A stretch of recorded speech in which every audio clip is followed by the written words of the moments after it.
Hey, welcome to Tuesday. A very good week. I noticed for a lot of children, this is maybe the last week of school in our area. Some have already gotten out. Remember those days when school was getting out? When you were a child? Well, if you're my age.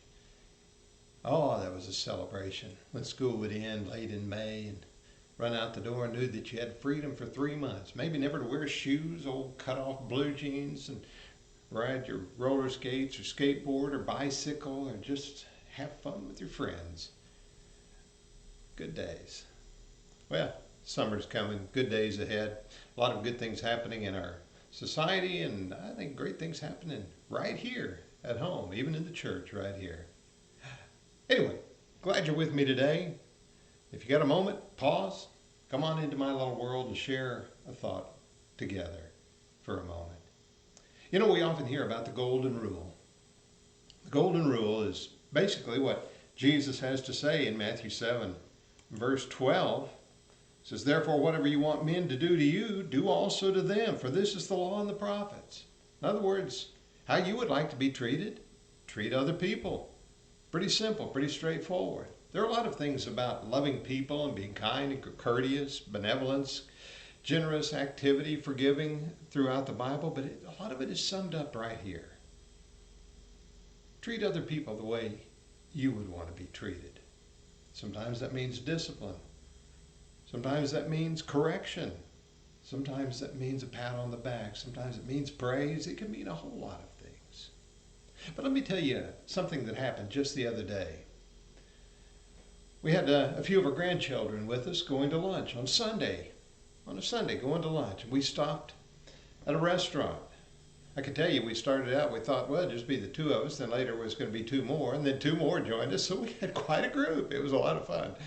Anyway, four of the grandchildren were with us, and we didn't have any lunch prepared at home, so we decided to stop and eat. We stopped at one of the places we enjoy going and decided to eat. And as we got out of the car on that Sunday, there were three men got out of a work truck not far from us and walked up to the door a little bit ahead of us, men that obviously were workers. They were dressed in work clothes. They were, in the common shirts they'd wear, maybe in the oil field, maybe working a ranch or farm, maybe doing some other kind of labor. Not guys sitting behind a desk or in a suit or something like that, but guys that were physically working is what I mean.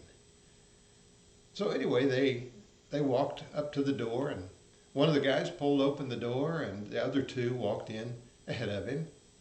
About the time we were getting all the grandkids out of the car, and we were making our way there, my wife and some of the kids made it all the way in, and they got in a little bit ahead of me, and I paused, and I said to the guy, I said, "No, you go on in." He says, "No, I've got it for you. You go right ahead. You've got your hands full."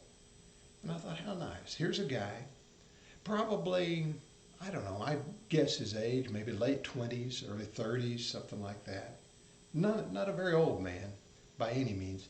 And he stood there holding that door and just smiled and seemed as pleased as he could be to be doing that for us, letting my group. And I got to tell you, my group was going to be slow. When it comes to getting your drinks and so forth, it's one of those places you go through and you pick up your cup and you get your drinks and everything, and letting grandkids pick out the drinks they want to drink and then offering them whatever is on the menu. It's going to take a while when there are six of you and four of them are children.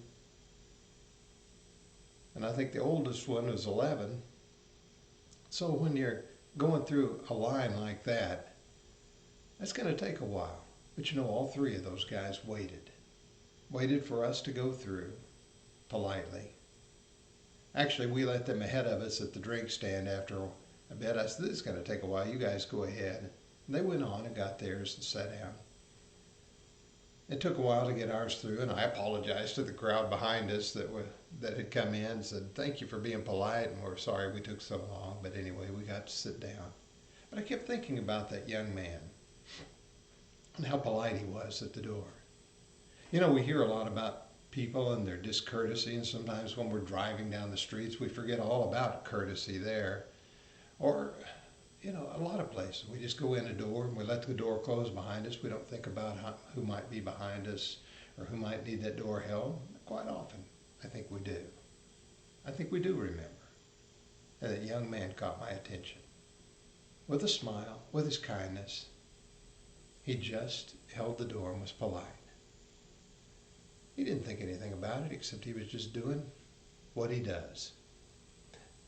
As we finished our meal and were ready to leave, they were leaving at about the same time, and everybody wanted to fill up their to-go cups, and we filled our cups and tried to get out the door, and they were standing there waiting, and again they laughed and they smiled. And I thanked him again, and the young man said, "Oh, it's good." And I thought, how polite, how courteous, and how nice. Isn't that the way we want to be treated? And it's just simply a matter of treating others the same way. I know we can't always do all the things we would like to do. We can't always hold the door for everyone. Small courtesies, little things, are sometimes as good a thing as we could possibly do. Let's try not to forget to hold the door. Let's try not to forget to let somebody else have the parking space. Let them step ahead of you in line for a moment. It won't hurt that much. It really doesn't take that long. I know we've talked about it before, but when that young man stood there smiling as happy as could be, holding the door for my lively group that was going to take forever to get through the door, he just smiled and seemed as pleased as he could be to be able to do something for us. Yeah, it's all right. Do something good for somebody today and treat them as you would want to be treated. Hey, that's the golden rule. Just keep it in mind, and it's as good as gold. Thanks for being with me today. Glad that we could share a moment together. It's a good thing. Let's be encouraging and helpful. I think that's kind of the character that Jesus wanted to leave behind for us, didn't he? Hey, we'll share some more as we get a little further down the road.